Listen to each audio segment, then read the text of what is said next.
کسی دوسری چیز کے جیسا اس کی مانند قرار دینا تشبیہ کہلاتا ہے۔ اچھا دیکھیے، انسان کا مشاہدہ، انسان کی جو آبزرویشن ہوتی ہے وہ بڑی گہری ہوتی ہے۔ ظاہر ہے ہم ان چیزوں میں فرق کر سکتے ہیں بڑی آسانی سے کہ جو ہمیں ایک جیسی نظر آ رہی ہوں، ایک چیز ہو اور اس کے جیسی اگر کوئی دوسری چیز موجود ہے تو ہم اس کو جب اردو زبان میں روزمرہ کے اعتبار سے اگر دیکھا جائے تو جو ہم روزانہ ڈیلی بیسس پہ اپنی جو لینگویج استعمال کرتے ہیں اس زبان میں ہم ایک چیز کو جب دوسری چیز کے جیسا، اس کی مانند یا اس کی طرح قرار دیتے ہیں تو پھر یہ تشبیہ دینا کہلاتا ہے۔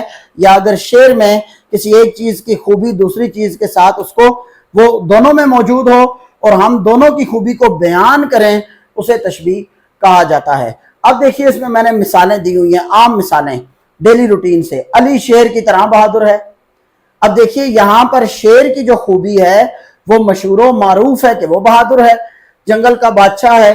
اسی طرح سے کوئی لڑکا ہے جس کا نام علی ہے اور وہ بھی بہادر ہے، نڈر ہے، کسی سے ڈرتا نہیں ہے اللہ کے سوا، تو ظاہر ہے اس کو ہم شیر کی خوبی دیں گے، کیونکہ ظاہر ہے یہ بہادری تو اللہ تعالیٰ نے شیر میں ودیت کی ہوئی ہے، شیر میں پہلے سے موجود ہے، اس لڑکے میں بعد میں ہے، لہٰذا ہم نے یہ شیر کی خوبی جب اس لڑکے میں دیکھی تو ہم نے لڑکے کو شیر کی طرح قرار دے دیا۔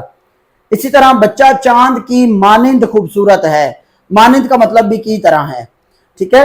تو اب کوئی بچہ ہے وہ خوبصورت ہے، اب چاند کو عرف عام میں خوبصورت کہا جاتا ہے، روشنی پھیلاتا ہے، اکثر اوقات کہتے ہیں جی فلاں شخص میرا نور نظر میرا چاند ہے، ٹھیک ہے؟ اکثر ماں کہہ دیتی ہے میرا نور نظر میرا چاند بیٹے کو، ٹھیک ہے؟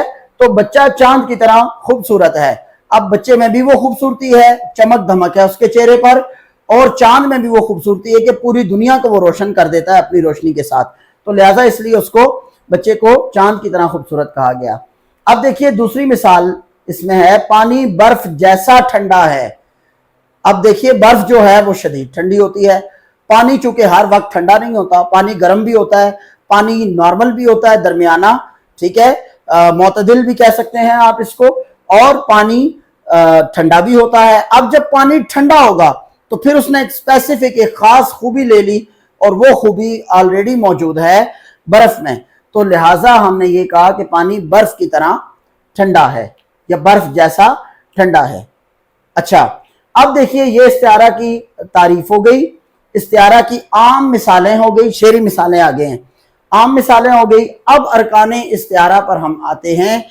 ارکان استعارہ کیا ہیں؟ ایسے ارکین جو کہ استعارہ کے لیے ضروری ہیں، جن کی بنیاد پر استعارہ بنتا ہے، وہ جو ہیں ارکین، ان کا ذکر کرنا لازمی ہوتا ہے، انہیں کہا جاتا ہے، استعارہ کہہ رہا ہوں، تشبیہ، معذرت یہاں پر غلطی ہوئی، ارکان تشبیہ، ارکان تشبیہ یہاں پر موجود ہیں، آپ نے اس چیز کا خیال رکھنا ہے۔ ارکان تشبیہ جو ہیں ان کی تعداد 5 ہے۔ دیکھیے تشبیہ کے درج ذیل 5 ارکان ہیں۔ سب سے پہلا رکن کیا ہے؟ اچھا ارکان تشبیہ وہ چیزیں ہیں، وہ ارکان ہیں، وہ عناصر ہیں، یعنی کہ وہ چیزیں ہیں کہ جن کے بغیر تشبیہ کا وجود نہیں ہے، تشبیہ انہی سے ہی جو ہے وہ وجود میں آتی ہے۔ تشبیہ کے درج ذیل 5 ارکان ہیں۔ پہلا ہے جی مشبہ، وہ چیز جس کو تشبیہ دی جائے۔ مشبہ بے، وہ چیز جس کے ساتھ تشبیہ دی جائے، یعنی اگر دیکھیے میں اس مثال پر آتا ہوں، علی شیر کی طرح بہادر ہے، تو دیکھیے علی کو کس کے ساتھ تشبیہ دی گئی؟ یقیناً شیر کے ساتھ تشبیہ دی گئی، تو علی یہاں پر کیا ہو گیا؟ علی ہو گیا یہاں پر مشبہ، اور شیر یہاں پر ہو گیا مشبہ بے، یعنی شیر کے ساتھ تشبیہ دی۔ ان دونوں میں آپ نے امتیاز، ان میں فرق آپ نے یاد رکھنا ہے کہ یہ دونوں چیزیں کیا ہوتی ہیں۔ تیسرا رکن اور بڑا رکن ہے تشبیہ کا وجہ شبہ، ٹھیک ہے؟ وہ وجہ جس کی وجہ سے دونوں کو ایک دوسرے کے جیسا قرار دیا گیا ہے، تو یہاں پر ہے مشبہ اور مشبہ بے میں موجود مشترک خوبی، مشترک یعنی ایک جیسی خوبی۔ ظاہر ہے مشبہ میں ایک خوبی تھی، مشبہ بے میں ایک خوبی تھی، ہم نے وہ آبزرو کی، اور پھر مشبہ بے میں بھی وہ خوبی تھی، ہم نے پھر دیکھا کہ مشبہ بے کی کس کی مشہور ہے خوبی، تو ظاہر ہے پھر وہاں پر ہم نے جیسے کہہ دیا کہ علی شیر کی طرح بہادر ہے، تو دونوں کے درمیان جو وجہ شبہ ہے وہ بہادری ہے۔ اسی طرح بچہ چاند کی مانند خوبصورت ہے، دونوں میں جو مشترک وجہ ہے، مشترک چیز ہے وہ خوبصورتی ہے۔ پانی برف جیسا ٹھنڈا ہے تو دونوں میں جو چیز مشترک ہے وہ ہے ٹھنڈا ہونا، برف میں اور پانی میں، تو لہٰذا یہ ہوتا ہے وجہ شبہ۔ حرف تشبیہ وہ حروف جن سے تشبیہ کی نشاندہی ہوتی ہے، پتہ چلتا ہے، یا جو تشبیہ کے لیے استعمال ہوتے ہیں، یہ تشبیہ کو ترتیب دینے کے لیے، جیسے ہم کہتے ہیں فلاں آدمی فلاں کی طرح بہادر ہے، جیسے علی شیر کی طرح، اب کی طرح، کی مانند، کی جیسی یا کی مثل، یہ تمام جو حروف ہیں انہیں حروف تشبیہ کہتے ہیں، الفاظ ہیں، یہ تشبیہ دینے کے لیے استعمال ہوتے ہیں، لہٰذا آپ نے ان چیزوں کو یاد رکھنا ہے۔ ایک ہے غرض تشبیہ۔ اکثر لوگوں کا یہ ماننا ہے کہ وجہ شبہ اور غرض تشبیہ ایک ہی چیز ہے، لیکن ان دونوں میں تھوڑا سا فرق ہے، اور وہ فرق یہاں پر ہم واضح، یہ وہ بنیادی وجہ ہے جس کی بنیاد پر تشبیہ دی جاتی ہے، ٹھیک ہے؟ دیکھیے نا، دونوں میں خوبی موجود ہے، مشبہ اور مشبہ بے میں۔ اب ہم نے آبزرو کس کی خوبی کی؟ آبزرو ہم نے دیکھی خوبی، جس میں وہ مشبہ میں ہم نے دیکھی خوبی جس کو ہم نے تشبیہ دینی تھی، اور پھر ہم نے یہ دیکھا کہ یہ خوبی کسی اور میں بھی ہے، پھر ہم نے مشبہ بے کی تلاش کی، تو مشبہ بے کی جب ہم نے تلاش کی تو وہ اس کی خوبی مشہور تھی، بہت معروف اور فیمس خوبی تھی، لہٰذا اس خوبی کی بنیاد پر، اس خوبی کی بیس پر ہم نے جو ایک مشترک خوبی نکالی، وہ جو بیس ہے وہ غرض تشبیہ ہے، اور وہ خوبی وجہ شبہ ہے، بیس اس کی غرض تشبیہ ہوتی ہے۔ آگے چل کر شعری مثالوں میں میں آپ کو سمجھاؤں گا، ایک ایک ارکان کو ہم رکن کو الگ الگ کریں گے۔ تو دیکھیے اب شعری مثالیں ہیں، اس میں چونکہ آپ کے لیے سادی مثال بھی ضروری ہے اور شعری مثال، دو میں نے شعری مثالیں دی ہیں۔ احمد ندیم قاسمی کا شعر ہے، اور یہاں پر میر تقی میر کا شعر ہے، بڑی مشہور غزل ہے میر کی، ہستی اپنی حباب کی سی ہے، یہ نمائش سراب کی سی ہے۔ اب دیکھیے یہاں پر ہستی کا مطلب ہوتا ہے زندگی، حباب کہتے ہیں بلبلے کو، ٹھیک ہے؟ نمائش کا مطلب ہوتا ہے دکھاوا، اور سراب ہوتا ہے خواب۔ گویا میر تقی میر کہتا ہے کہ یہ جو ہماری زندگی ہے یہ ایک بلبلے کی مانند ہے، حباب بلبلہ ہوتا ہے یعنی مختصر، ٹھیک ہے؟ اور یہ نمائش سراب کی سی ہے، یہ جو دنیا میں ہم ساری نمائش کر رہے ہیں، یہ جو دنیا کی آرائش ہے، یہ آسائش ہے، یہ سب چیزیں کیا ہیں؟ یہ سراب یعنی ایک دھوکہ ہیں، ٹھیک ہے؟ اچھا اب دیکھیے اپنی زندگی کو، انسانی زندگی کو یہاں پر میر تقی میر نے بلبلے کے ساتھ تشبیہ دی، ٹھیک ہے؟ اور تشبیہ دینے کی وجہ کیا ہے کہ یہ دونوں مختصر ہیں، بلبلہ تھوڑی دیر میں ابھرتا ہے، خوبصورت لگتا ہے، اور پھر اس کے بعد ختم ہو جاتا ہے، زندگی کو اتنا مختصر کہتا ہے، اور اس نمائش کو خواب کہتا ہے۔ کیا نمائش ہے؟ جو دنیا میں ہماری آسائش ہے، آرائش ہے، یہ ہمارا جو پروٹوکول ہے، اس کو اس نے کیا کہا کہ یہ ایک دھوکہ ہے، ایک سراب ہے، یعنی کہ جو ہم خواب دیکھتے ہیں وہ ایک دھوکہ ہے، اٹھتے ہیں اور حقیقت ہمارے سامنے ہوتی ہے۔ اب دیکھیے یہاں پر دو چیزوں کو تشبیہ دی گئی، ایک تو زندگی ہے، تو یہاں پر دیکھیے زندگی کیا ہوگا ہمارے پاس؟ زندگی ہے مشبہ، کیونکہ زندگی کو تشبیہ دی گئی۔ مشبہ بے کیا ہے؟ کس کے ساتھ؟ حباب یعنی بلبلے کے ساتھ۔ کیوں دی گئی؟ مختصر ہونا زندگی کا، تو یہ ہو گیا ہمارے پاس وجہ شبہ کی سی، ہمارے پاس حروف تشبیہ ہیں۔ اب دیکھیے غرض تشبیہ کیا ہوگی؟ زندگی کیوں مختصر ہے؟ کیونکہ قدرت کا قانون ہے، تو قدرت کا قانون ہونے کی وجہ سے زندگی مختصر ہے، تو یہ جو قدرت کا قانون ہے یہ غرض تشبیہ ہے ہمارے پاس۔ اسی طرح سے یہ نمائش سراب کی سی ہے، یہ دنیا کی جو نمائش ہے، یہ انسان کا جو دکھاوا ہے، یہ کیا ہے؟ یہ ایک دھوکہ ہے، سراب ہے، ایک خواب کی طرح، ایک دھوکہ کی طرح ہے۔ تو یہاں پر دیکھیے جو نمائش ہے یہ وجہ، یہ ہمارے پاس مشبہ ہے، سراب ہمارے پاس مشبہ بے ہے، اور دونوں میں عارضی ہونا، دھوکہ ہونا، یہ وجہ شبہ ہے کی سی، یہاں پر حرف تشبیہ ہے۔ اور اس میں غرض تشبیہ کیا ہے کہ یہ جو تمام تر نمائشیں ہیں یہ دھوکہ ہیں، یہ ختم ہو جانا، ان نمائشوں کا ختم ہونا ہمارے پاس غرض تشبیہ ہے۔ اسی طرح سے ہم ایک اور مثال دیکھتے ہیں، اوپر والی مثال احمد ندیم قاسمی کا شعر ہے، زندگی شمع کی مانند میں جلاتا ہوں ندیم، مر تو جاؤں گا اجالا تو کر جاؤں گا۔ تو یہ دیکھیے یہاں پر زندگی کو شمع کے ساتھ تشبیہ دی ہے احمد ندیم قاسمی نے. کیوں بلا؟ کہ زندگی جو ہے یہ شمع کی طرح ہے. شمع بھی مختصر ہوتی ہے, ٹھیک ہے, یہی بات میر کا ہم خیال ہو رہا ہے یہاں پر کہ شمع کیا موم بتی دیکھیں تو آپ کو جلتی ہے. اچھا, تو ایک تو اس کا مختصر ہونا ہے, یہ تو آتی ہے جو سامنے مین وجہ ہے وہ سمجھ آتی ہے کہ زندگی کا مختصر ہونا, انتہائی تھوڑا ہونا, ٹھیک ہے, ختم ہو جانا زندگی کا, وہ سمجھ آتا ہے کہ شمع کے ساتھ اس کو تشبیہ دی گئی. تو یہاں پر جو زندگی ہے یہ مشبہ ہے, شمع مشبہ بے ہے, مانند یہاں پر حرف تشبیہ ہے, اور مختصر ہونا زندگی کا, ٹھیک ہے, اور ختم ہو جانا فانی ہونا زندگی کا, وہ ہمارے پاس وجہ شبہ ہے. جبکہ غرض تشبیہ ہمارے پاس اجالا پھیلانا, دوسروں کے لیے جینا, وہ بنیادی وجہ ہے, وہ غرض ہے. ٹھیک ہے, شمع کی دو خوبیاں ہیں نا, ایک تو یہ ہے کہ وہ مختصر ہے اس کی زندگی, لیکن اس مختصر وقت میں جو اپنی خدمات دے رہی ہے وہ کیا کہ دوسروں کو اجالا دے کر اور خود وہ ختم ہو جاتی ہے.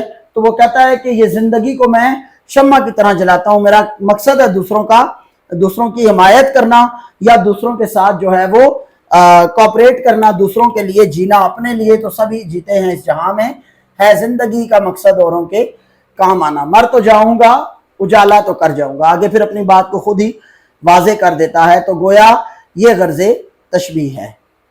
طرفین تشبیہ, طرفین ان حصوں کو کہتے ہیں تشبیہ کے جن کے بغیر تشبیہ کا وجود ممکن نہیں ہوتا. تشبیہ کا وجود ہی ممکن نہیں ہوتا ان کے بغیر, انہیں کہا جاتا ہے طرفین تشبیہ. اور یہ دو ہوتے ہیں, ایک مشبہ اور مشبہ بے. اچھا یہ یاد رکھیے گا, ارکان 5 ہیں, طرفین 2 ہیں. جب بطور خاص پیپر میں آپ سے پوچھا جائے کہ مشبہ اور مشبہ بے کو ڈیش کہتے ہیں, ایم سی کیو آ جائے گا, طرفین تشبیہ, طرفین استعارہ. اچھا, یا تو آپ کے پاس آپشن آ سکتا ہے ارکان تشبیہ یا ارکان استعارہ. تو آپ اس کو لکھیں گے ارکان استعارہ, کیونکہ یہ اسپیسیفک طرفین تشبیہ آپ اس کو لکھیں گے, طرفین تشبیہ, ارکان استعارہ نہیں, طرفین تشبیہ لکھیں گے آپ اس کو. مشبہ اور مشبہ بے کو طرفین تشبیہ کہا جاتا ہے. اب آئیے اس سے آگے ہم چلتے ہیں استعارہ پر. استعارہ عربی زبان کے لفظ مستعار سے نکلا ہے جس کے معنی ہیں ادھار لینا.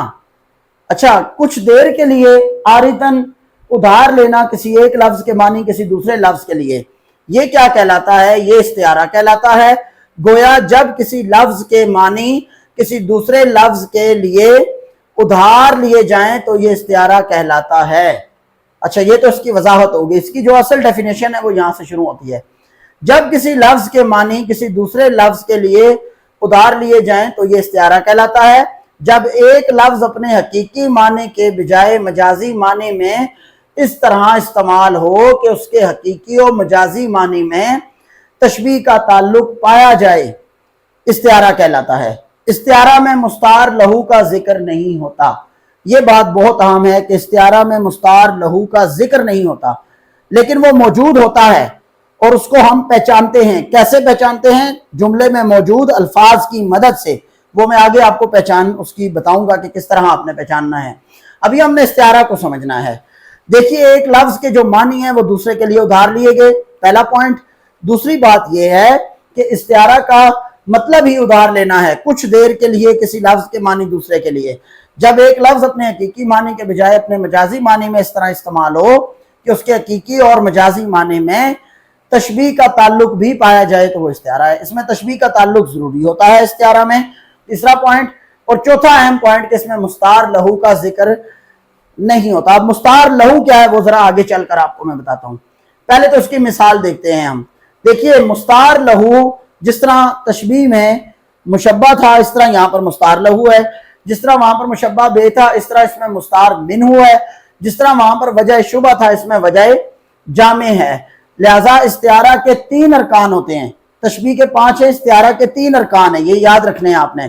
تو مستعار لہو وہ چیز ہے جس کے لیے معنی ادھار لیے جائیں, مستعار منہ وہ چیز ہے جس سے معنی ادھار لیے جائیں, اور وجہ جامع مستعار لہو اور مستعار منہ میں موجود مشترکہ خوبی ہے.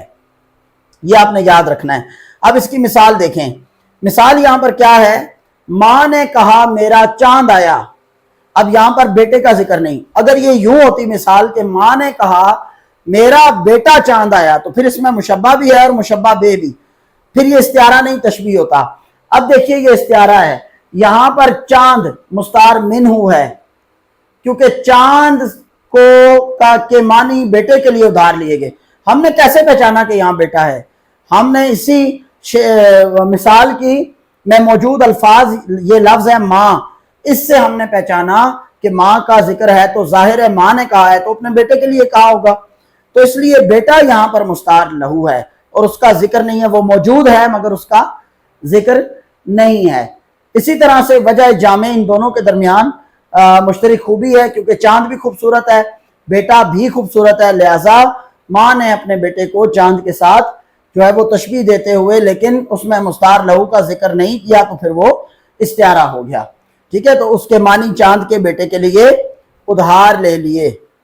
اب دیکھیے شعری مثال، شعری مثال میں بڑا خوبصورت شعر ہے، پلکوں سے گر نہ جائیں موتی سنبھال لو، دنیا کے پاس دیکھنے والی نظر کہاں۔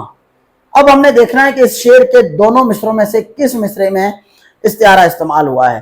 تو پلکوں سے گر نہ جائیں موتی سنبھال لو، پہلے والے مصرے میں استعارہ استعمال ہو گیا ہے موتی۔ یہاں پر جو لفظ موتی ہے یہ استعارہ استعمال ہوا ہے، ان موتیوں سے مراد ہے آنسو، انسان کی آنکھ سے نکلنے والے، ٹھیک ہے؟ اور ہم نے کیسے پہچانا کہ یہ آنسو ہے؟ کیونکہ شروع میں لفظ آ گیا پلکوں، ٹھیک ہے نا؟ تو اصل میں تو آنسو آنکھوں سے گرتے ہیں لیکن پلکیں ہیں نا، پلکیں انہیں سنبھالتی ہیں، پھر اگر ہم آنکھ کھولتے ہیں تو آنسو باہر آ جاتے ہیں، تو اس لیے وہ کہتا ہے کہ پلکوں سے گر نہ جائیں موتی سنبھال لو۔ اب ہم نے پلکوں کی نسبت سے پہچانا کہ یہاں پر آنسو ہیں، تو لہٰذا اس مثال میں آنسو مستعار لہو ہیں، پلکیں مستعار منہ ہیں، اور دونوں کے درمیان جو مشترک وجہ ہے وہ ان کی چمک و دمک اور قیمتی ہونا ہے، لہٰذا اس لیے موتی بھی قیمتی ہوتا ہے، آنسو بھی قیمتی ہیں۔ ایسے رویا تو نہیں جاتا، یا تو بہت خاص خوشی کے موقع پر آنسو نکلتے ہیں یا تو بہت خاص غم کے موقع پر، تو آنسو ایک قیمتی چیز ہے، یہ ایک ایکسٹریم لیول ہوتا ہے انسان کے جذبات کا کہ جب وہ رو پڑے، تو اس لیے ان کو قیمتی بھی کہا گیا اور چمکدار بھی کہا گیا۔ دنیا کے پاس دیکھنے والی نظر کہاں، کہ دنیا کو نہیں معلوم کہ آپ کے آنسو کیا حیثیت رکھتے ہیں۔ اگلی مثال، کہیں دشمن کے پیادے کہیں اسوار گرے، پیادے جنگ میں پیدل چلنے والے کو کہتے ہیں، اور اسوار سوار کی جمع ہے، گھوڑے پر سوار شخص، جس طرف دیکھ لیا شیر نے دو چار گرے۔ اب یہاں پر جو شیر ہے لفظ یہ استعمال ہوا ہے استعارہ کے طور پر۔ اب جب بات آئی پیادے اور اسوار کی تو ہمیں پتہ ہے یہ کسی جنگ کی بات ہو رہی ہے، اور جنگوں میں جنہیں شیر خدا کہا جاتا تھا وہ حضرت علی ہیں، تو یہاں پر شیر سے مراد حضرت علی ہیں، اور ہم نے کیسے پہچانا کہ حضرت علی ہیں؟ دشمن اور پیادے، اور جس طرف دیکھ لیا شیر نے دو چار گرے، گرنے سے مراد ہے یعنی کہ ختم ہو گئے، تو یہاں پر حضرت علی مستعار لہو ہیں، شیر مستعار منہ ہے، اور دونوں میں موجود جو مشترک خوبی ہے جس کی وجہ سے استعارہ ہوا، وجہ جامع جسے کہا جاتا ہے، وہ وجہ جامع کیا ہے؟ وہ ہے بہادری، حضرت علی کی بہادری جو کہ شیر کے جیسی ہے۔ کیونکہ آپ کو شیر خدا بھی کہا جاتا ہے تو اس لیے ہمیں فوری پتہ چل گیا کہ یہ حضرت علی کے لیے لفظ استعمال ہوا ہے۔ طرفین استعارہ، اچھا اسی طرح جس طرح طرفین تشبیہ تھے اسی طرح طرفین استعارہ بھی ہوتے ہیں۔ استعارہ کے طرفین وہ دو چیزیں جن کے بغیر استعارہ کا وجود ناممکن ہے، وہ ہے مستعار لہو اور مستعار منہ۔ ظاہر ہے کوئی چیز کسی میں خوبی ہوگی اور پھر اگلی چیز میں بھی ہوگی تو تبھی جا کر استعارہ یا تشبیہ کا وجود وہ آتا ہے منظر عام پر۔ اب اس میں سے مختلف جو ہیں وہ ایم سی کیو آتے ہیں، جیسے آ سکتا ہے کہ کسی ایک چیز کو خاص خوبی یا خامی کی وجہ سے دوسری چیز کے جیسا قرار دینا ڈیش کہلاتا ہے۔ تشبیہ استعارہ مجاز مرسل یا کنایہ زیادہ سب کو پتہ ہے تشبیہ ہے۔ پھر وہاں پر آتا ہے تشبیہ کے ڈیش ارکان ہیں، 1 2 3 یا 5، تو آپ لکھیں گے 5، ٹھیک ہے۔ اسی طرح سے آتا ہے کہ درج ذیل طرفین تشبیہ بتائیے، مشبہ، مشبہ بے، مشبہ وجہ شبہ، مشبہ غرض تشبیہ، مشبہ حرف تشبیہ یا کوئی نہیں، تو مشبہ اور مشبہ بے طرفین تشبیہ ہوتے ہیں، یہ آپ نے لکھنا ہے۔ اسی طرح سے ایک مثال آپ کو دی جا سکتی ہے کہ زندگی شمع کی مانند میں جلاتا ہوں ندیم، مر تو جاؤں گا اجالا تو کر جاؤں گا۔ اب دیکھیے یہ مثال دے کر آپ کو کہا جا سکتا ہے کہ درج بالا مثال میں علم بیان کی کون سی اصطلاح کا استعمال ہوا ہے؟ تو نیچے 4 آپشن، تشبیہ، استعارہ، مجاز مرسل یا کنایہ، تو آپ لکھیں گے تشبیہ، ٹھیک ہے۔ اچھا، اسی طرح سے آپ کو مثال دی جا سکتی ہے، ہستی اپنی احباب کی سی ہے، یہ نمائش سراب کی سی ہے۔ اس میں وہ کہیں گے کہ اس شعر میں ہستی مشبہ ہے جبکہ حباب مشبہ بے ہے، کی سی حرف تشبیہ ہے، اور ڈیش وجہ شبہ ہے۔ تو ڈیش اس میں کیا ہے؟ زندگی کا مختصر ہونا، زندگی کا بڑا ہونا، زندگی کا ختم ہونا، یا زندگی کا شروع ہونا۔ تو ظاہر ہے زندگی کا مختصر ہونا ہستی اپنی احباب کی سی ہے، یہ آپ یوں کریں گے۔ اس طرح سے ارکان بھی پوچھے جا سکتے ہیں۔ اسی طرح سے استعارہ میں سے سوال آ سکتا ہے کہ جب ایک لفظ کے معنی دوسرے کے لیے ادھار لیے جائیں تو ڈیش کہلاتا ہے، تو پھر وہاں پر 4 آپشن آئیں گے، تشبیہ، استعارہ، مجاز مرسل یا کنایہ، آپ استعارہ لکھیں گے۔ اسی طرح سے وہ پوچھ سکتا ہے استعارہ کے کتنے ارکان ہیں، وہ ظاہر ہے 3 ہے، MCQ میں آ سکتا ہے سوال۔ اچھا، ایک بہت اہم سوال ہے جو سوالات اور جوابات میں آتا ہے، وہ یہ آتا ہے کہ تشبیہ اور استعارہ میں فرق واضح کریں۔ جب بات آئے گی فرق کی تو پھر آپ یہ لائن لگائیں گے یوں، یہاں پر لکھیں گے آپ تشبیہ اور یہاں پر آپ لکھیں گے استعارہ، تو پھر آپ ان کا کمپیریزن کریں گے۔ یہ 2 نمبر کا سوال آتا ہے، تو آپ نے کیسے کمپیریزن کرنا ہے؟ سب سے پہلے آپ لکھیں گے تشبیہ کے معنی ہیں، تشبیہ عربی زبان کا لفظ ہے جس کے معنی ہیں مماثلت یا مشابہت دینا، ادھر لکھیں گے۔ آگے استعارہ میں لکھیں گے استعارہ عربی زبان کا لفظ ہے جس کے معنی ہیں ادھار لینا۔ تشبیہ میں کسی ایک چیز کو خاص خوبی یا خامی کی وجہ سے دوسری چیز جیسا قرار دیا جاتا ہے، جبکہ ایک لفظ جب اپنے حقیقی کے بجائے مجازی معنوں میں استعمال اور اس میں تشبیہ کا تعلق ہو وہ استعارہ ہوتا ہے۔ اسی طرح اس میں چوتھا فرق آئے گا کہ استعارہ تشبیہ کے 5 ارکان ہیں، استعارہ کے 3 ارکان ہیں۔ تشبیہ میں مشبہ، مشبہ بے دونوں موجود ہوتے ہیں، دونوں کا ذکر ہوتا ہے، جبکہ استعارہ میں مستعار لہو موجود ہوتا ہے لیکن اس کا ذکر نہیں ہوتا۔ اچھا، اسی طرح سے آپ اس میں لکھیں گے کہ تشبیہ کے مستعار لہو اور مستعار منہ تشبیہ کے طرفین ہیں۔ اسی طرح استعارہ کے طرفین جو ہیں وہ تشبیہ کے طرفین مشبہ اور مشبہ بے ہیں، مستعار لہو اور مستعار منہ استعارہ کے ارکان ہیں۔ امید ہے کہ آج کی ویڈیو آپ کو سمجھ آئی ہوگی، پسند آئی ہوگی، اور ایسی ہی اچھی ویڈیوز دیکھنے کے لیے خرم فاؤنڈیشن کے یوٹیوب چینل پر رہیے۔ آپ کا کوئی سوال ہے یا آپ کوئی سجیشن دینا چاہتے ہیں، اور یا اگر ویڈیو میں کوئی کسی قسم کی آپ کو لگتا ہے کہ کوئی کمی ہے یا کوئی غلطی ہے تو آپ اس کو پوائنٹ آؤٹ کر سکتے ہیں کمنٹس کے اندر۔ ہمیں آپ کا انتظار رہے گا، چینل کو سبسکرائب کرنا نہ بھولیے۔ خدا حافظ، انشاءاللہ زندگی نے وفا کی تو پھر ملاقات ہوگی۔